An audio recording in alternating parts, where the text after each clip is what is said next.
Muy buenos días compañeros, muy buenos días profesores. Mi nombre es Mía Balandra y el día de hoy les estaré exponiendo sobre el análisis psicológico del Dr. Henry Kelly de la novela del misterioso caso del Dr. Henry y Mr. Hyde, escrita por Robert Louis Stevenson en 1886. Esta historia se caracteriza mucho más por simplemente ser una historia de terror. Esta es una reflexión sobre lo que cada uno de nosotros escondemos dentro de sí, analizando la psicología humana, el entorno del bien y el mal coexistentes dentro de nuestra propia naturaleza y presentándolas a través de un análisis del personaje del Dr. Jekyll. En esta presentación veremos cómo la represión y el entorno y el aislamiento lo llevan a dividirse en dos, describiendo así lo que podemos aprender de este caso, tanto psicológicamente como moralmente. Para empezar, me gustaría colocar que estaremos tratando a las dos personalidades, el Dr. Hyde y el Dr. Henry, como dos identidades totalmente independientes de sí mismas, para poder tratar a los dos con su propia independencia que les corresponde. Siento también que es pertinente que hablemos sobre el entorno social de Jekyll y cómo éste ha afectado a través de su historia, siendo que su entorno sociocultural es en el Londres británico, en una sociedad moralmente estricta y religiosa, con un pluralismo rígido, con una obsesión por la reputación que lo lleva a ser perfecto y racional. Jekyll, o Henry en este caso, pero voy a decirle Henry en estas ocasiones, es un hombre de bastante dinero, un científico, altamente respetado en su círculo social. Como él mismo confiesa, él he vivido una vida ordenada como consciente del bien y el mal. He invitado a dar rienda suelta a mis deseos más bajos. Esto lo dice en el capítulo 10 al final de la historia. Esta necesidad de reprimir sus emociones los llevan a reprimir su propia naturaleza. Estos deseos que él tiene, que él considera oscuros y que no deben ser representados, nunca son totalmente descritos en el libro, solo nos dan a entender de que es algo que la sociedad del tiempo no aceptaría de ninguna forma o él siente que no sería así, lo cual es totalmente válido teniendo en cuenta que se consideraban solamente las buenas costumbres o en estos casos una buena una apariencia seria, sin ningún tipo de expresión, lo que se consideraba correcto, haciendo que la represión no solamente sea por un deseo de hacer algo, sino también no poder ni siquiera expresar una emoción que no sea una expresión de un hombre serio, respetable, calmado y que tiene todo bajo control. Esta misma paciencia la podemos ver en su casa, usándolo como un símbolo de su propia persona, siendo que su mansión, como se ven en las imágenes que estoy presentando a mi costado, es una mansión hermosa en donde se llevan fiestas, donde se tienen a todos los invitados, hombres que no han estado casados, amigos y hombres de la alta sociedad, con presentaciones, banquetes, un esplendor que podría ser maravilloso para cualquiera. Sin embargo, en la parte de atrás, en una parte tan rigurosa que se describe en el capítulo 1, con una puerta campesina, ni andaba ni desgastada, sino también como una lúgubre y como un arte de abandono. Esta puerta nos da al laboratorio del Dr. Jekyll, un laboratorio en donde él hace experimentos con cuerpos humanos y otras cosas.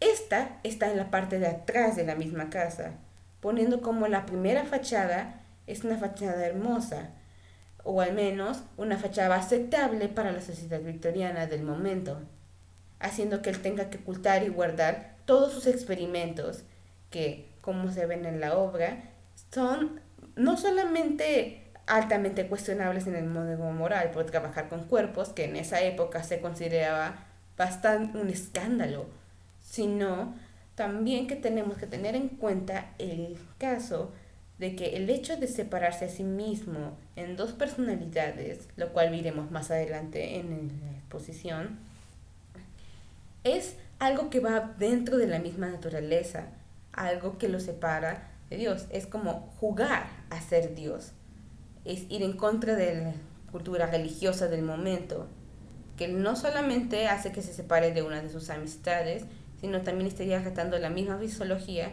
que todos en ese momento estaban siguiendo o decían seguir. Respecto a las mismas relaciones de Jekyll con la obra, podemos marcar a dos personajes, a Utterson y al Dr. Langer. A estos dos los puedo marcar como dos figuras totalmente independientes una de la otra.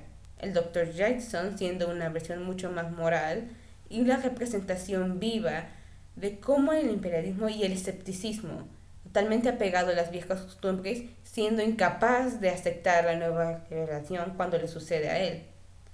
Lavion, en el capítulo 10, nombra que es un hombre cerrado con las nuevas ideas. Nuestras diferencias científicas arruinaron nuestra amistad.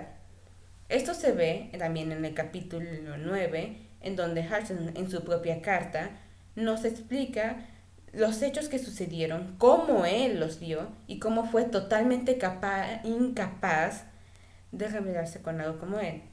Sin un tono afectivo o compresivo, Jekyll se refugia en un mundo del inferior y en su laboratorio, intensificado por la disociación de su identidad y siendo incapaz de encontrar algún tipo de asociación con esto.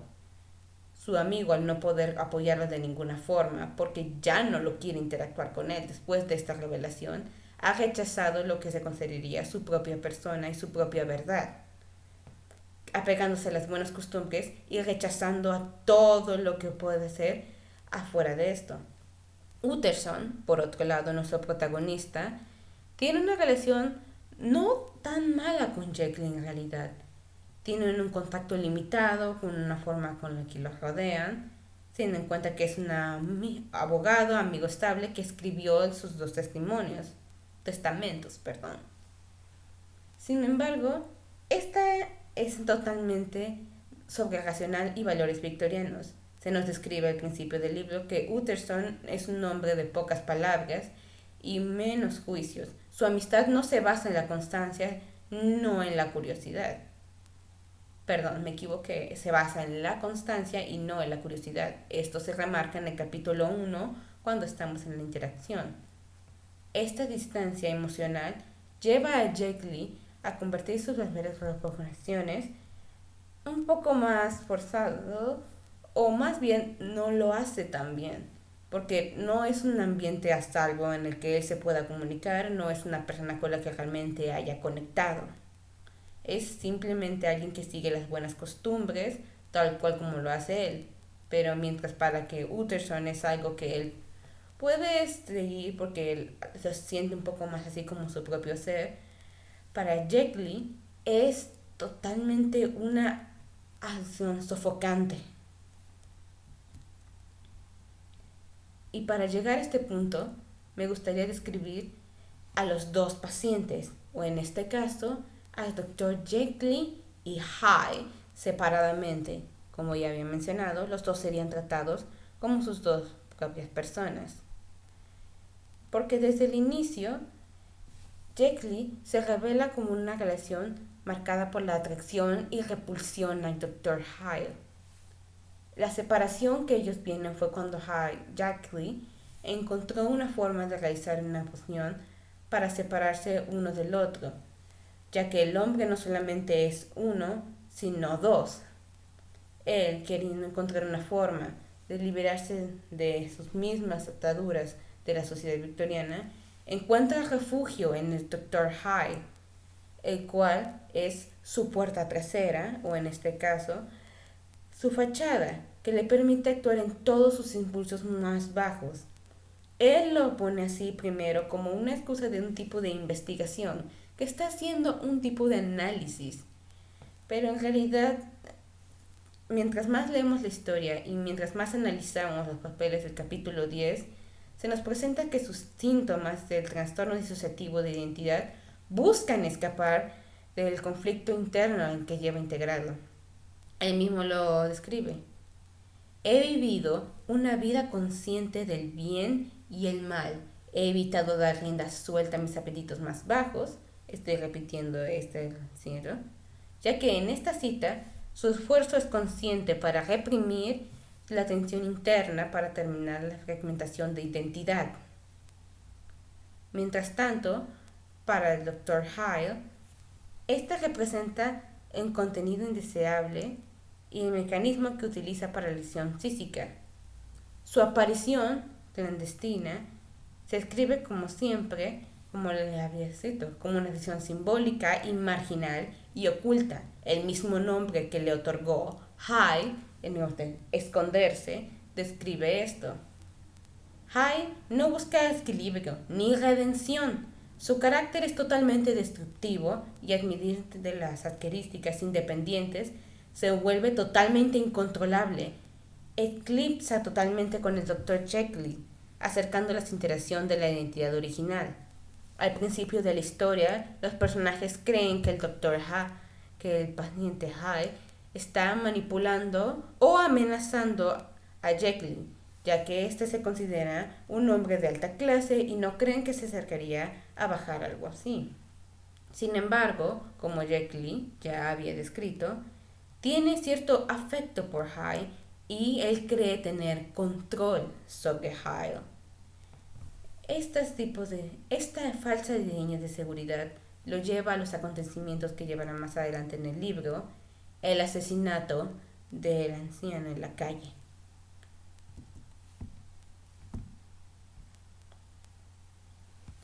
Esto lleva a la relación de Kyle y Hyde siendo un profundo conflicto interno, viéndose como una división de virtudes y deseos.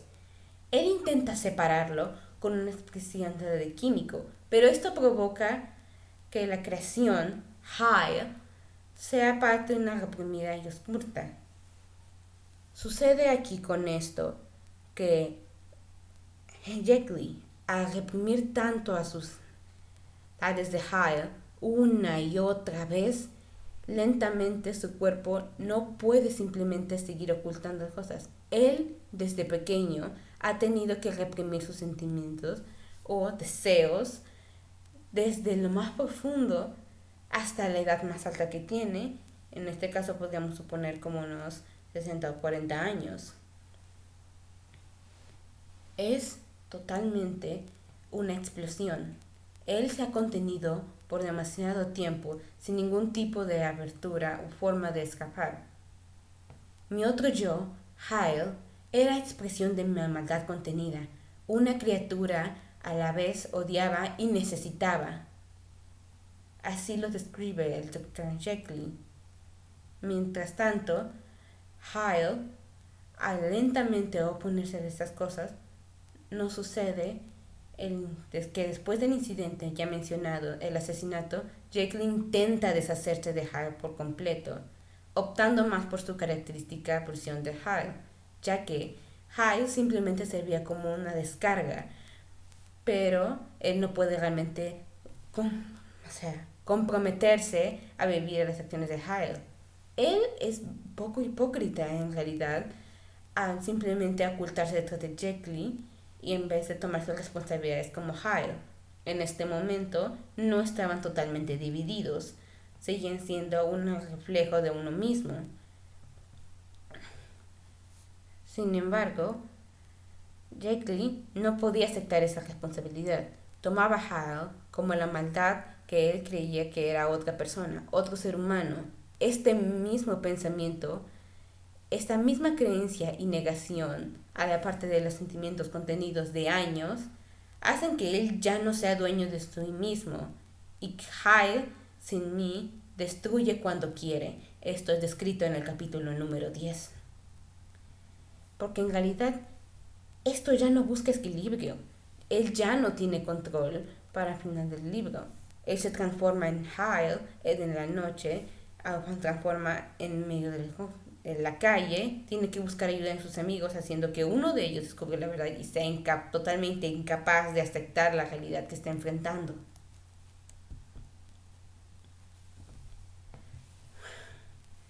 Desde una vista del diagnóstico que podemos dar con toda esta información, es que dentro del género gótico, la historia de Jekyll encarga a un arquitecto noble, en donde dos entidades opuestas conviven en un solo cuerpo. Jekyll, moral y reprimido, y Hyde, instinto y destructivo. El experimento químico que causó todo esto no solo simboliza una sección física, sino también materializa la lucha entre el yo social y el yo del hombre inconsciente.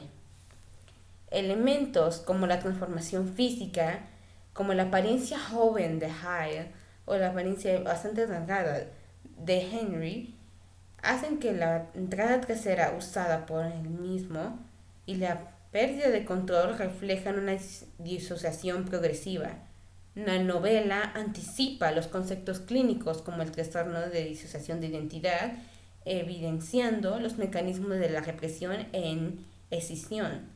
Así, Stevenson se convierte en el conflicto interno de la individuación como una amenaza externa, mostrando cómo intentar reparar el bien y el mal por completo de su yo, siendo incapaz de aceptarlo, siendo incapaz de enfrentar las consecuencias y pagando un alto precio por eso, ya que finalmente en el desenlace trágico de esta novela, él se quita la vida, siendo que su reflexión ha sido totalmente irresponsable.